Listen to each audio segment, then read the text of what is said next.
नमस्कार, मी DT आंबेगावे. आपण पाहत आहात सत्य पोलीस टाइम्स. सामान्य जनतेचा आवाज बुलंद करण्यासाठी सत्य पोलीस टाइम्स या चॅनेलला आत्ताच सबस्क्राईब करा.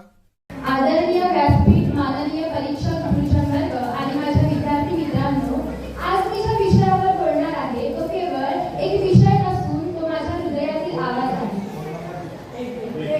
तो विषय म्हणजे माझा देश माझा अभिमान.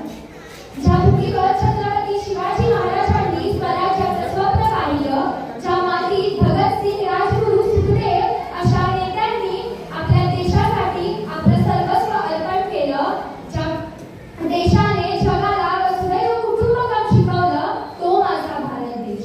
भारत म्हणजे केवळ नकाशावर दिसणारा भूभाग नाही. भारत म्हणजे हिमालयाची उंची आहे. भारत म्हणजे गंगेची पवित्रता आहे. भारत म्हणजे शेतकऱ्याच्या कपाळावरील घाम आहे. भारत म्हणजे सैनिकाच्या छातीवरील धैर्य आहे. आणि भारत म्हणजे माझ्या प्रत्येक भारतीय नागरिकाच्या मनात असणारा देशप्रेमाचा ज्वालामुखी आहे. आपल्या देशात भाषा वेगळ्या, परंपरा वेगळ्या, जाती वेगळ्या, पण जेव्हा तिरंगा आकाशात अभिमानाने फडकत असतो तेव्हा प्रत्येक भारतीयाच्या ओठावर एकच वाक्य असतं, भारत माता की जय.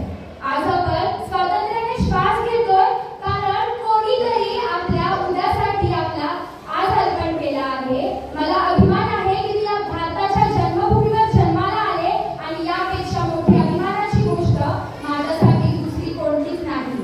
जर मला कोणी विचारलं तुझी ओळख काय, तर मी माझं नाव सांगणार नाही. मी अभिमानाने सांगेन मी एक भारतीय आहे.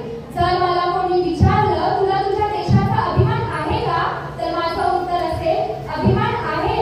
अरे, ज्या देशाचं नाव घेताना माझी छाती अभिमानाने फुलून येते, आज या व्यासपीठावरून मी ठामपणे सांगू शकते, जोपर्यंत माझ्या श्वासामध्ये श्वास आहे तोपर्यंत माझ्या हृदयात भारत आहे. माझ्या रक्ताचा प्रत्येक थेंब भारतासाठी आहे. माझ्या स्वप्नातील प्रत्येक उद्या भारतासाठी आहे. आणि माझ्या आवाजातील प्रत्येक शब्द भारताच्या गौरवासाठी आहे. आज भारताच्या अभिमानाची गोष्ट करत असताना मला एका महामानवाचं नाव घेतल्याशिवाय माझं भाषण पूर्ण करता येणार नाही. ते महामानव म्हणजे भारतीय राज्यघटनेचे शिल्पकार डॉक्टर बाबासाहेब आंबेडकर. त्यांनी फक्त भारताला संविधान दिलं नाही, तर स्वातंत्र्य, समानता आणि न्यायाचा अधिकार दिला. आज आपण सर्व हक्काने बोलू शकतो की आम्ही अशा देशामध्ये राहतो ज्या देशाच्या संविधानाने आम्हाला समानतेचा अधिकार दिला आहे. आणि डॉक्टर बाबासाहेब आंबेडकरांनी आपल्याला नेहमीच संदेश दिला आहे, शिका, संघटित व्हा आणि संघर्ष करा.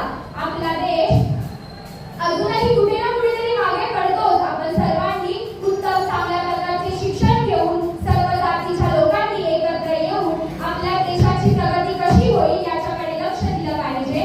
जय हिंद, जय भारत. सामान्य जनतेचा बुलंद आवाज, सत्य पोलीस टाइम्स.